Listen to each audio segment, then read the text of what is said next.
Great flying frame. When I first got it, I was more in love with just the way it flew and stuff like that. What I originally liked about it was, you know, the titanium cage and the fact that it's designed to carry a GoPro session by design. So it's not like one of these frames you buy, which is a couple plates, and then you have to stick on a big TPU thing and zip tie stuff around. And oh man, everything is thought out. Like the session's thought out, the camera FPV angle adjustment is thought out, the antenna placement is thought out. Fine, you have to get, you know, 3D mounts really from Brain 3D, but what, a few bucks for a 3D printed mount that holds your antenna like perfectly?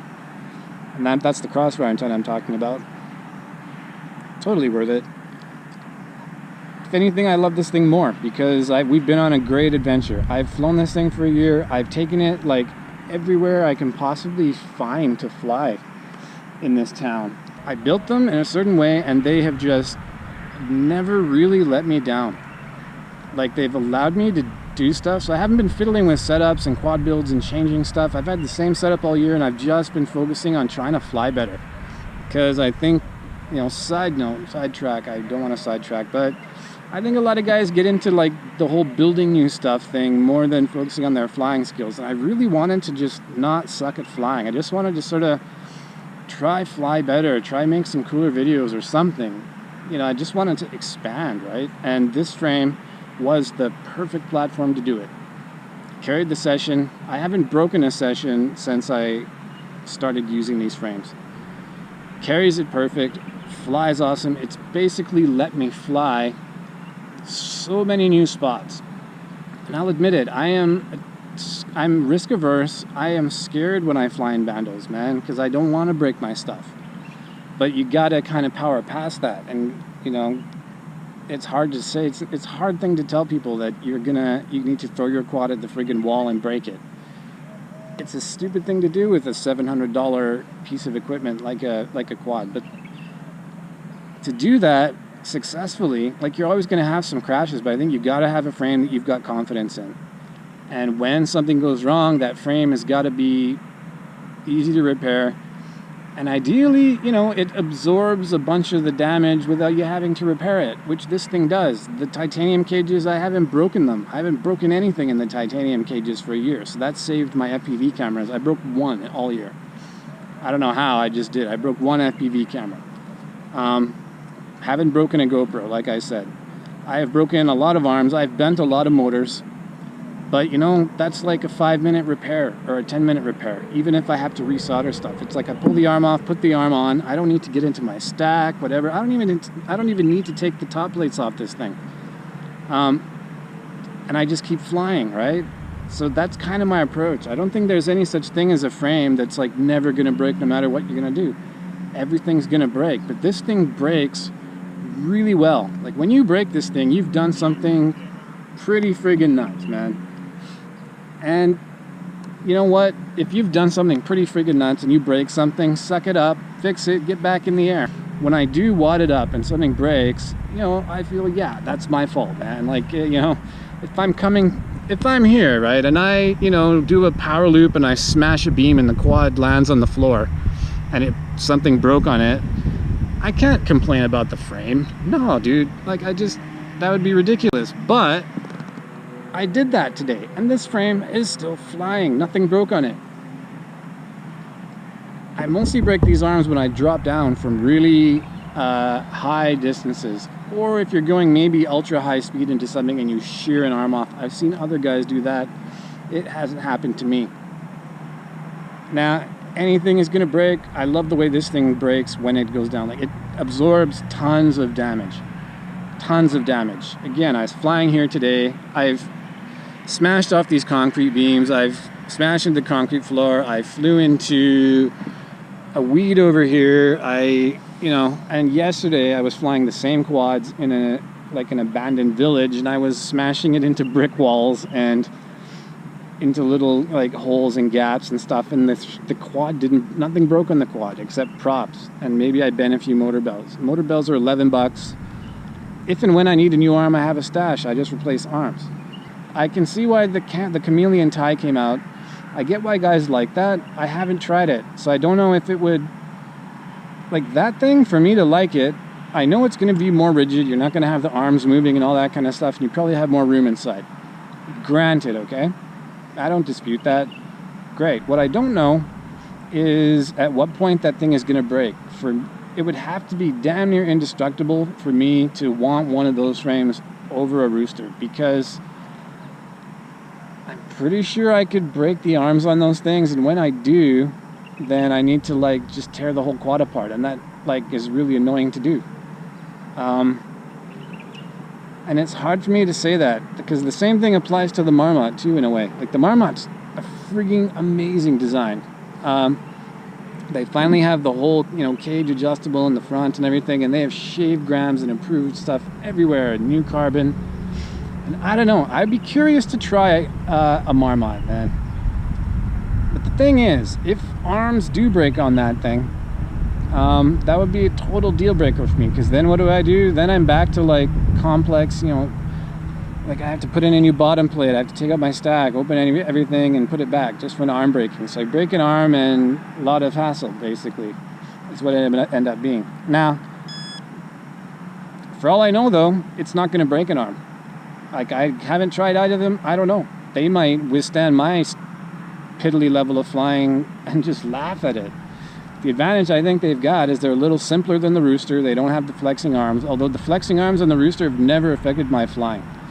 Worst thing that happens is an arm bends and maybe your two props will strike each other. You land, you stretch it back, tighten the bolts, off you go. Then when you get home, maybe you replace a bolt or something.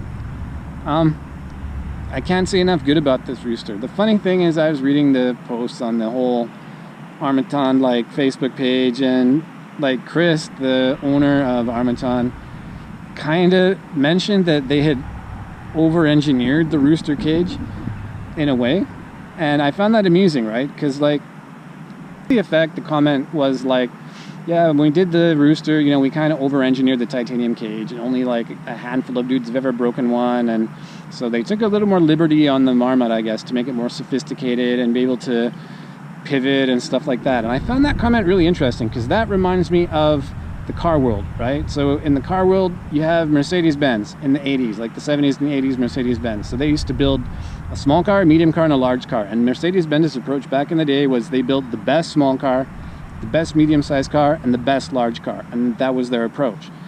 It wasn't about price or whatever. It was like, what size do you want? We build it that way. That's the way it is. And that's when Mercedes-Benz was awesome, right? Like those friggin' Benzes are still running around. And so it reminded me of that, because like the Rooster and then the Chameleon Tie maybe being over-engineered, like it kind of reminds me of that approach to building frames. If these things are over-engineered, great, so be it. I can use that, you know. I like that idea, that my frame is over-engineered and that not enough people are breaking it. Like, that just gives me extra confidence in it. I can't say any other frame on the market that I know of is over-engineered. Heck, like, so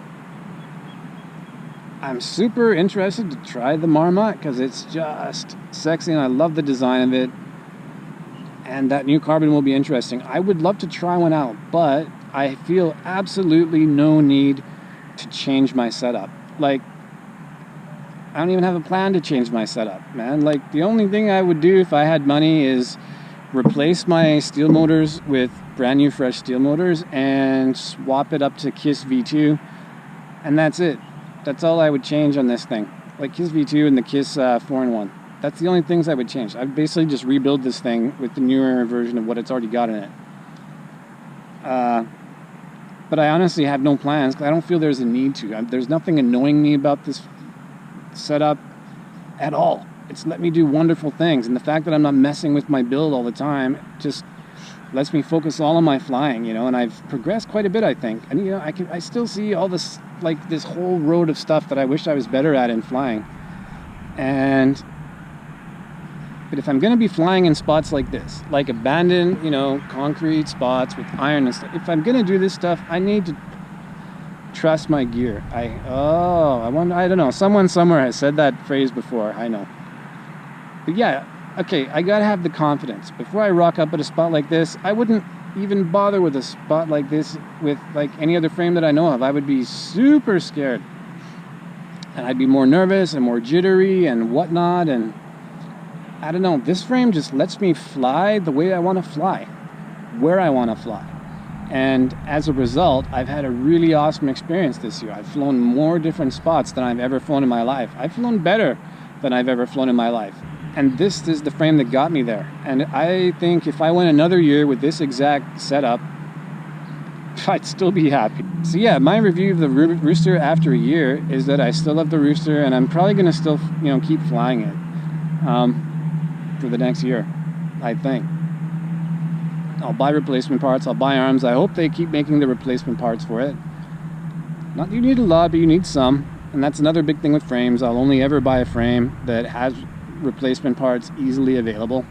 I am satisfied, I am happy, and that's what this whole friggin' hobby is about, is being, it's an experience hobby. It's about having the best experience you can have. This thing has delivered that to me, so I'm still super happy with it. I would still recommend this frame to someone who's flying. Maybe I would recommend the Chameleon Tie for pilots who aren't going to be taking as many risks, because then I think that frame's enough for you, right? Like, it's a little easier to build, a little less complicated, just as tough as this guy. And I don't think, if you're not going to be a bandle smasher, you don't really need to worry about the replaceable arm thing. I don't think it'll affect you. If you're going to be flying parks and trees and all that, Chameleon Tie, fine. I would recommend that, because then you're not worried about Rooster arms wobbling and stuff. But I don't know. For me personally, the Rooster has been the way to go. Like, my stacks have so much grime in them and stuff because I haven't had to get in there for like months. It's a great thing. So yeah, I still highly recommend this quad. And now I'm going to run a couple more packs on it before the sun goes down.